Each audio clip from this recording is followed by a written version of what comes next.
It's Steve from the garden, and today's video is the August garden tour.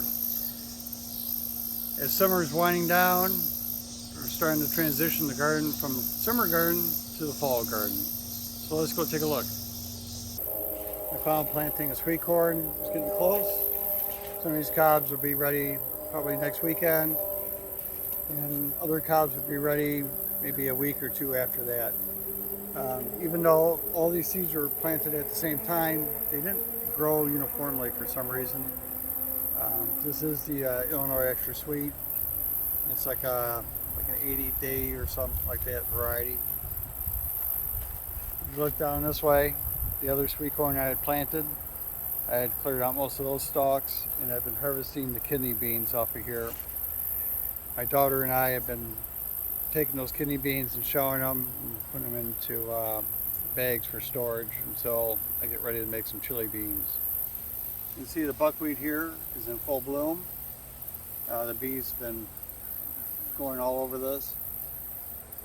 Now that it's blooming, I got maybe another week or so before I will cut this down. And I think I'm going to try using my hedge trimmer to do the cutting. Then once I get everything cut down, I'll just pile all the vegetation inside the bed and cover it with landscape fabric to act like a tarp.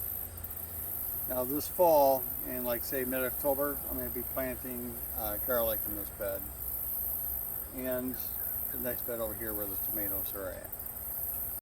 The jalapenos have been really starting to do well now, getting some nice big ones, and this bell pepper has done really well.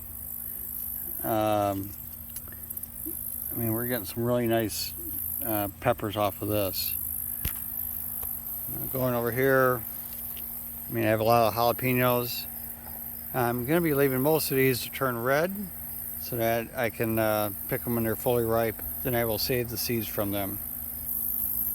The summer picked tomatoes are coming up to the end. Now that they're almost done with all the fruiting, you can see the plants are starting to die back. So it won't be too much longer before I'll pick the rest of these tomatoes on here, and then I'll just cut these plants out and compost the vegetation. The San Marzanos, on the other hand, the Indeterminates, they're still doing well. I'm still getting a lot of fruit, both new development and the rest of it's starting, ripening off. Now, I am going to be going through and cutting all the growing tips on these plants so it doesn't keep trying to produce new fruit, and it'll focus its energy on ripening all the tomatoes that it already has. So I'll probably do that maybe tomorrow or Monday, just go through and clip all those growing tips. The cayenne peppers, they're slowly still producing. This plant got blown over by the wind, but you can see I got more peppers coming on. I've been bringing these into the house as they get ripe, and I cut off the tops and I freeze them. And once I have enough, I will turn them into a hot wing sauce. The fresh salsa Determinate tomatoes, they've hit their peak and they're really starting to produce a lot at this time, but the plants are also starting to die back a little bit, which is to be expected. But I've been getting quite a few off of these, and combined with the summer pick and the San Marzanos, I've been doing a lot of canning these past 2 weeks. This is the final sowing for the broccoli in this bed. You can see I'm starting to get a nice little head there. This Waltham 29 has been really variable this year. I had some good heads in the spring, but I've also had like these really loose, almost worthless heads, and I'm not going to grow this variety next year. This is the bed that had the potatoes in it. Now transition this to broccoli for the fall. I didn't get the insect netting up quite soon enough, and that one got chewed on a little bit.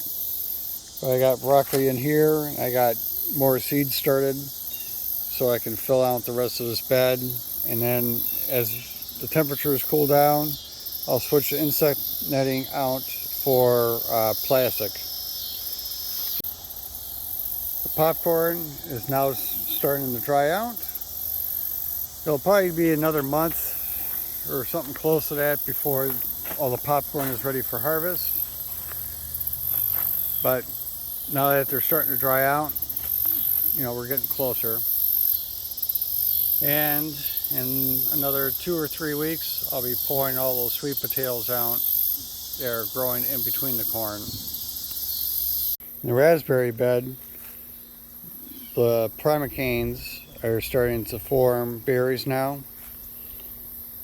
And so these will all ripen up during the fall.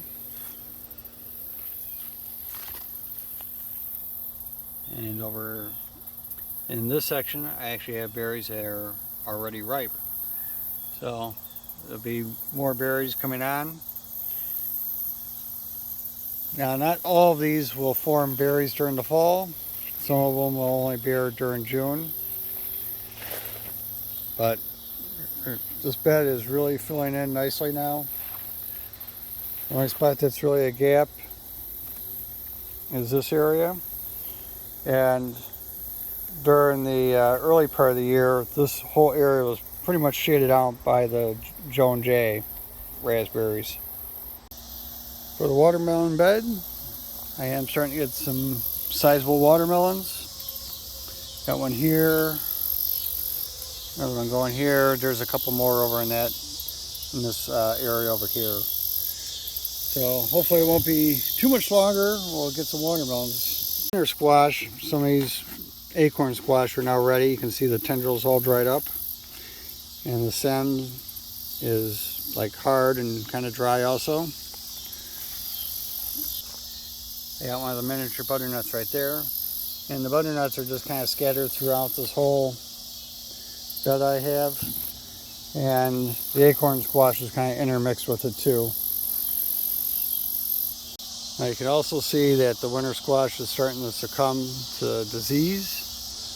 So this won't be sticking around for a whole lot longer now that the leaves are developing issues. But from what I can see, there's plenty of squash in here I can harvest and will be good for the coming months. And there's some powdery mildew back in there. So once that stuff gets going, that will spread through the whole bed before too long. So this bed was for the garlic. Now, the garlic was pulled out in early July. We got carrots coming in. These have actually grown pretty well. Probably the best carrots I've grown. And the green beans are getting close to where they'll start producing the bean pods. Now, the green beans are not going to survive the cold, but we'll be able to get a few harvests in before the cold really takes them out. For my sweet peppers, most of the plants are doing okay. Not real prolific like they did last year in this other bed where the garlic was at, but they're doing okay. But this plant, I gotta cut this one out. This one has not done well, and the fruits are always getting blossom end rot. So it's come to a time where we just gotta cut our losses, take that one out, and that'll provide more life for the other plants that remain. This is my other bed of carrots. So there's 5 different varieties of carrots in here. I have come through and taken out some of the weeds and I thinned them out. Now I did start these much later than that first bed, just because I had the peas in this area. Now this is the bed where I put 2 layers of plastic on it to do a hinged double hoop house on here. Once it starts really cooling off, I'll put the first layer on, and then probably toward the end of October, I'll put the second layer on, and then I'll be able to continue growing until like maybe into December. And for like these carrots, which I just shown you, as long as those carrots don't get frozen in the ground will act as like a root cellar, and the carrots can mature, and I can just kind of store them in the ground until I need them, and then I just pull out what I need. In this spot I got my fall planting of peas. These will probably need another month before they'll start producing their pods, and that'll be as we start really getting cool temperatures. But with the plastic I'll put over, we'll get like an extended harvest and probably get, 2 or 3 pickings off of it before the cold shuts them down. If you're doing a fall garden this year, put what you're growing down in the comments. If you have any questions, you can leave a comment down below and I'll try to answer those. Otherwise, this is the end of the video. Hope you enjoyed, and we'll see you on the next one.